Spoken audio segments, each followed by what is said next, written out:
Kura za maoni zimetosha kumchagua Rais Ibrahim Traore ambaye kwa sasa anaonekana kuwa ni kama rais wa Afrika kwa ujumla. Na nikufahamisha kwamba Traore kwa hivi sasa Ibrahim El Capitano, kapteni Ibrahim Traore kutokea nchi ya Burkina Faso kwa Stefan Azizki, kwamba mwamba ameweza kuchaguliwa kuwa ni mwakilishi katika vikao barani Afrika. Yani kiwalisia kwa hivi sasa naweza nikasema kwamba ni kama chairman ama CEO wa bara la Afrika. Yani ilibakia tu kwamba labda waweke kitengo cha kusema kwamba Rais Ibrahim Traore anastahili kuwa ni rais wa Afrika kwa ujumla, kwa sababu kwa nguvu alionayo ya ushawishi, lakini pia na hata jinsi ambavyo amekuwa akiendelea kuroll na kuongoza taifa la Burkina Faso, na hata pia kutoa ushauri na maoni, na hata vile ambavyo amekuwa akishirikiana na nchi tofauti za Kiafrika katika kutengeneza zaidi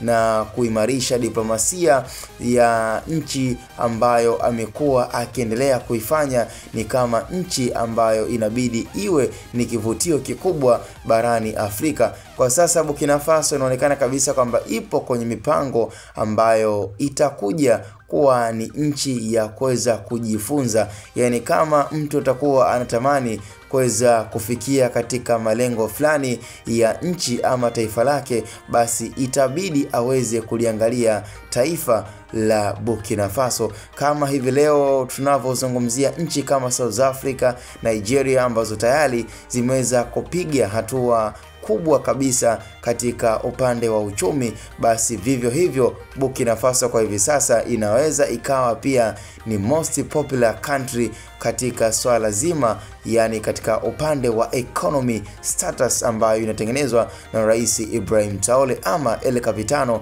kapteni rais wa Afrika. Yani kwa kuwa tu mwakilishi barani Afrika imetosha kusema kabisa kwamba zote zilikuwa ni kura za maoni. Hakuna ambaye anapingana na uwezo na jitihada za Ibrahim Traore. Yani sio masiara, sio utani, lakini kitendo cha kuchaguliwa kuwa mwakilishi na hata katika vile vikao ambavyo vitakuwa vinafanyika katika mabara tofauti na hata pia katika bara la Ulaya, manake itakuwa ni rahisi kwa Ibrahim Traore kuweza kuhudhuria, lakini pia kuangalia kabisa ni kitu gani ambacho anaweza akashare baina ya mabara ya Ulaya, lakini pia na hata pia bara Afrika, ambapo nafikiri tunajivunia kuwa na Rais Ibrahim Traore kutokea nchi ya Burkina Faso. Tukutane kwenye upande wa comment. Ni Hatboy Media.